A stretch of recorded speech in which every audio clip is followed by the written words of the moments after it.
odpoledne. We wish you a wonderful afternoon. Bůh vám všem moc a moc žehnej. God bless you all. My jsme dnes sem přišli, aby jsme vám řekli dobrou zprávu. We came to tell you good news. Dobrou zprávu o tom, že je tady někdo, který tě miluje. Good news there's someone who loves you. A miluje tě bezpodmínečně. And he loves you unconditionally. Jeho lásku si nemusí zasloužit. You don't need to earn his love. On je stělesněná láska. Because he is love. Ježíš Kristus přišel na tuto zem, aby tě spasil a zachránil.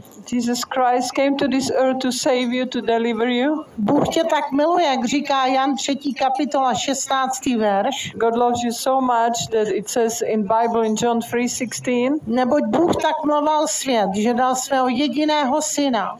For God so loved the world that he gave his only begotten son. Aby žádný, kdo v něho věří, nezahynul, ale měl život věčný.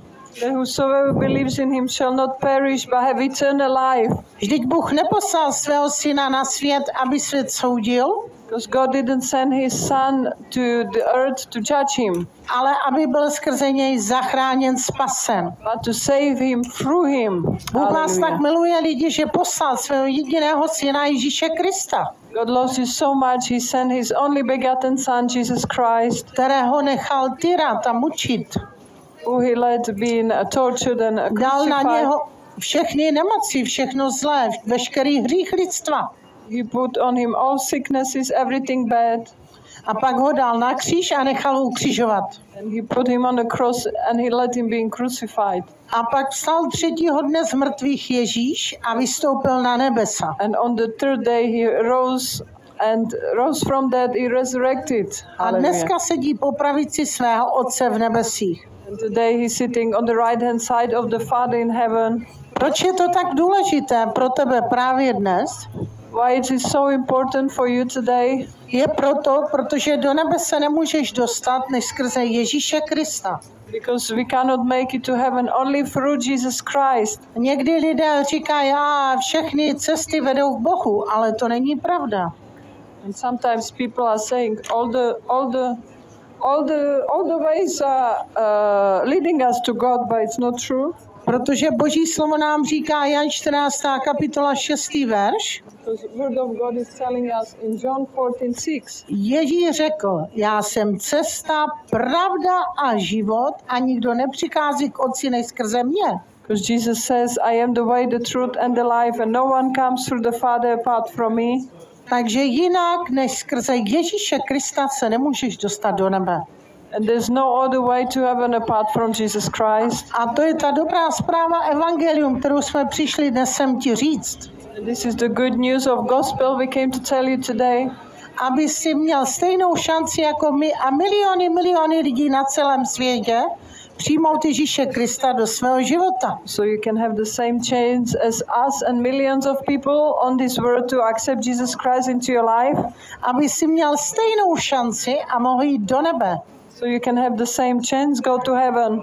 A někteří lidé říkají, já Ježíše nepotřebuju. Some people think they don't need Jesus, ale to není pravda. but it's not true. Bible nám dává odpověď v Genesis 1. kapitole. Bible is telling us, and he's telling us the answer in Genesis chapter 1. Kdy Bůh vlastně stvořil člověka. When God created the human beings, stvořil Adama, vyňal mu žebro a učinil z něho ženu, která se jmenovala Eva. He created Adam and he also created Eve from his rib. That is called Eve. A Bůh stvořil i zemi, stvořil nádhernou zahradu, která se jmenovala Eden. Also created earth and beautiful garden that was called Eden. A řekl Adamovi a Evě, aby si mohli užívat plodu v té zahradě. He said to Adam and Eve to enjoy the life in Garden of Eden. Dokonce jsem slyšela dneska svědectví, že v nebi jsou stromy, které mají ovoce. I even heard the testimony there are trees in heaven, they have fruits. A když si vezmeš to ovoce ze stromu, tak ten strom ti vzdá chválu. And if you take the fruit from the tree will worship you or give you glory. A je rád, že si vezmeš to ovoce ze stromu. And it's even happy you take his fruit. A to je úplně jiné než na této zemi. This is so different than on the earth. V nebi jsou stromy, které mají život. In heaven there are trees, they have life. Všechno to má život a chválí Boha. Everything have life and they're worshiping God. I barvy jsou nádherné. Even the colors are more beautiful. Všechno tam žije a je tam radost a je tam láska. Everything is alive and there's a peace, there's a joy and love. Ale skrze hřích Adama a Evy se tam nemůžeš dostat. But because of the sin of Adam and Eve, you cannot go there. Protože Boží slovo říká, že všichni hřešili a jsou daleko od Boží slávy. The word of God is telling us, everybody, we all sin and we fall short of glory of God. Skrze ten hřích Adama a Evy, že si vzali ovoce ze stromu, který neměli. Because of the sin of Adam and Eve, because of the disobedience, they took the forbidden fruit. A vzali a jedli. And they took it and ate. Protože Bůh jim to zakázal, že nemají vzít to ovoce ze stromu. Because God forbid them to take that fruit, eat. Ale oni to přesto udělali a tím se dopustili hříchu. They still did it and they fall into sin. Porušili Boží příkaz, který jim Bůh dal. They disobey God's commandment. Eva se nechala podvést hadem, který byl v zahradě Eden. And Eve got deceived by snake that was in the Garden of Eden. Protože had jí řekl, ať si vezme to ovoce, že když si ho vezme, bude jako Bůh. Because of the snake told her to take the fruit. If she will do it, she will be like God. Přitom Bůh jim říkal, nejeste to ovoce, protože když sníte to ovoce, bude to vaše duchovní smrt. But God told them, don't eat the fruit, otherwise it's going to be your spiritual death. Protože první lidé Adam s Evou nebyli duchovně mrtví, ale živí. Because first people were spiritual alive. Byl to Boží život a Boží charakter, který byl v ně. That's why they had God's life and God's character in them. A tím, že se dopustili hříchu, musel je Bůh potrestat. And because they sinned against God, God had to punish them. He's righteous. Ne, že by byl rád, ale protože je spravedlivý. Not because he had pleasure in that, but because God is righteous. Bůh člověka stvořil a miluje ho stále. Made human beings and he still loves them. Ale tím, že se dopustili hříchu, už nemohli být na místo, které bylo svaté a čisté. But because they sinned, they couldn't be at the place that was holy. Ten hřích tomu zabránil. That sin came between them. Proto i my nemůžeme žít s Bohem, tak jak bychom měli. That's why through our sins we cannot live the same relationship with God as we should. Protože v našem životě je hřích. Because in our lives there are sins. Každý se rodíme v hříchu kvůli tomu hříchu Adama a Evy. Yeah, we were all born in a sin because of sin of Adam and Eve. Já vám řeknu pravdu, mnozí lidé neřeší, kam půjdou po smrti. I want to tell you the truth, many people are not bothered where they're going to go after they die. Ale ono je to hodně důležité. But it's very important. Já jsem žena, která jsem byla nevěřící. I was unbeliever, atheist. Krátce ti řeknu svůj příběh, proč vlastně věřím Boha. I will tell you the testimony. Já jsem člověk, který jsem nevěřil Boha. I was a very strong atheist. Nevěřila jsem, že Bůh existuje. I didn't believe God exists. Ale pak jsem vážně onemocněla na zápal plic. But then I got very sick. I had pneumonia. Stálo mě to život. And it cost me my life. Ale vidíte, že jsem živá a zdravá. But you can see I'm alive. Protože já jsem se setkala přímo s Ježíšem. Because I met with Jesus himself. Hallelujah. Jak jsem řekla, já jsem v Boha nevěřila. Vůbec. As I mentioned, I didn't believe in God at all. Ale on nás tak miluje a proto se mě dal poznat. He loves us so much and he revealed me his love. Viděla jsem obrovské světlo. On je světlo, který září. And I saw great light. Jesus is light. Vnímala jsem pokoj, protože on je kníže míru. I could feel peace because God is a God of peace. A vnímala jsem lásku, kterou jsem vůbec nezažila na této zemi. And I could feel love that I never experienced on this earth. A slyšela jsem jeho hlas. On mi řekl, neboj se, já tě zachráním. And I heard his voice and he told me, don't worry, I will save you. A já jsem řekla, jestli mě zachráníš, budu říkat, že jsi živý.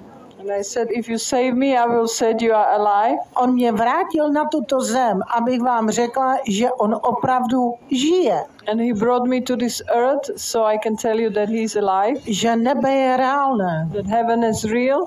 Tak reálné, jak vidíte tuto zemi. So real like you are here A on this všechno, earth. co je na ní. Everything what is in it. Tak je reálné místo, které my nevidíme. So is heaven real even we don't see it? Protože skrze hřích se tam nemůžeš dostat do nebe.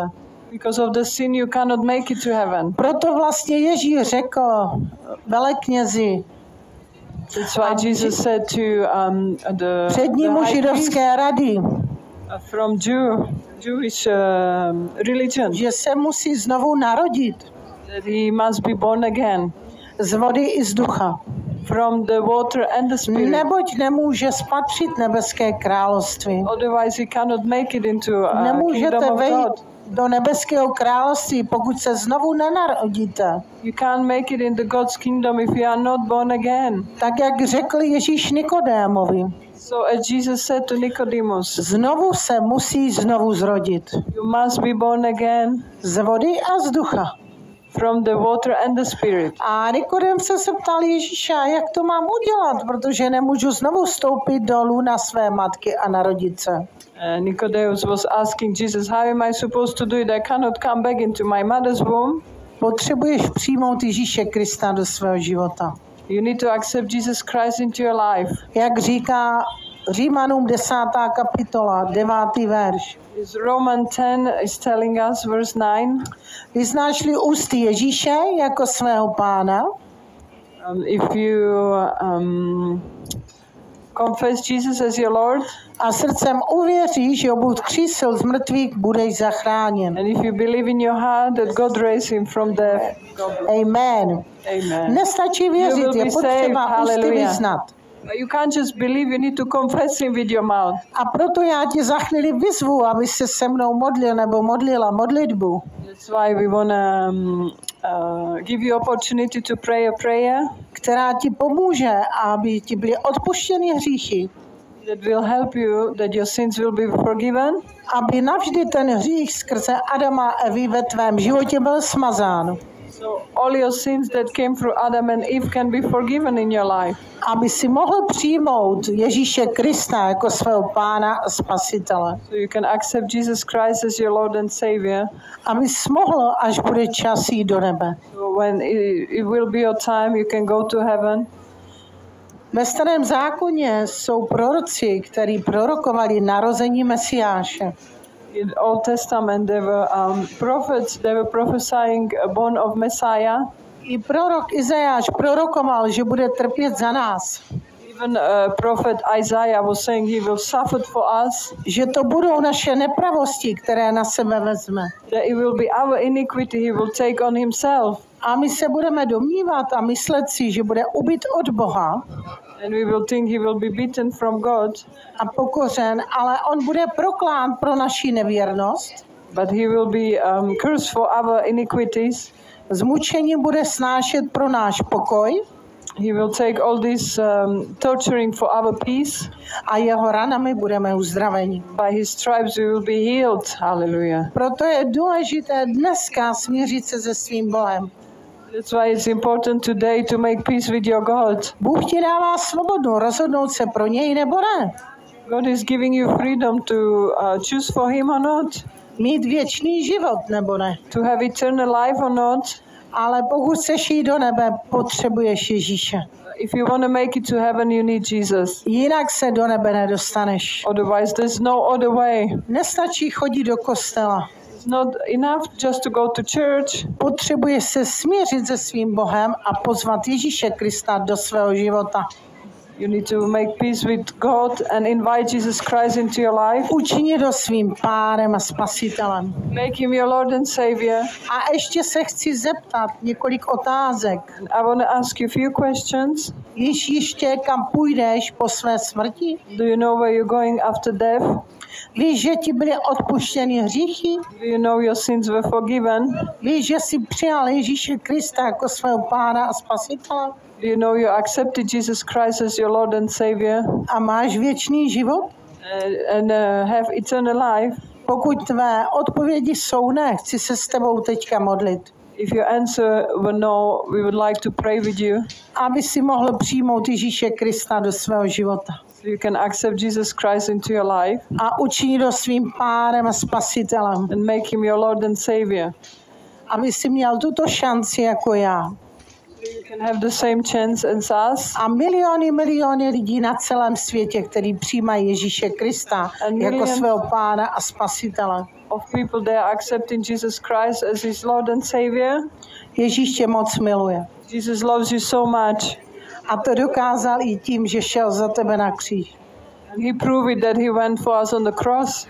A ještě Bible říká, že žijeme v poslední době.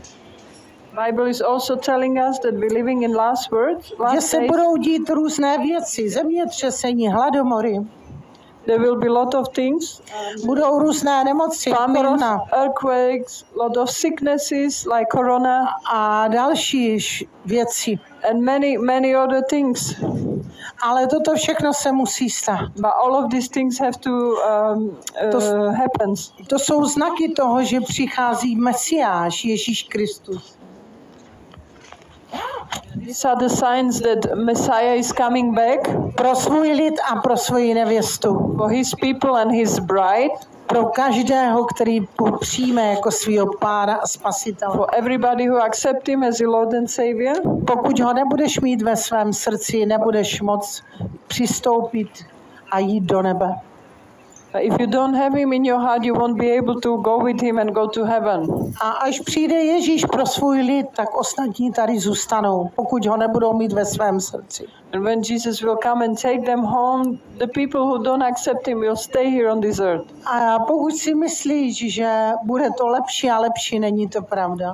And if you think things will get better, well, that's not true. Bible říká, že to bude horší a horší na této zemi. The Bible telling us it will get worse on this earth. Ale ty tady nemusí zůstat a procházet tyto špatné věci.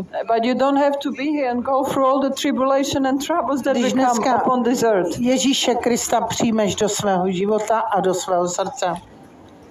If you accept Jesus into your life and your heart, A pokud chceš, pojď se se mnou modlit takto.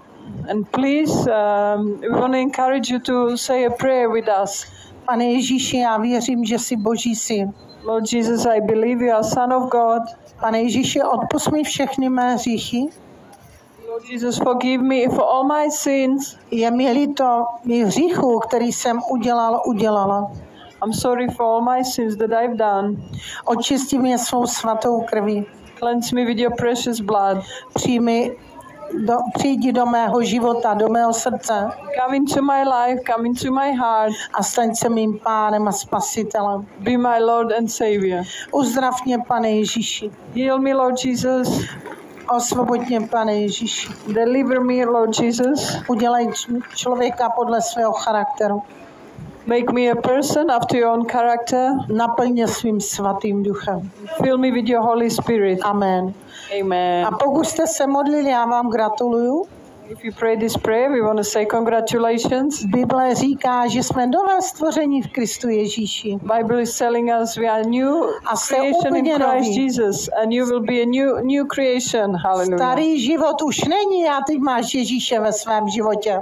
And there's no old life when you accept Jesus into your heart. Můžeš se teď modlit k Ježíši a k Bohu Otci a on tě uslyší.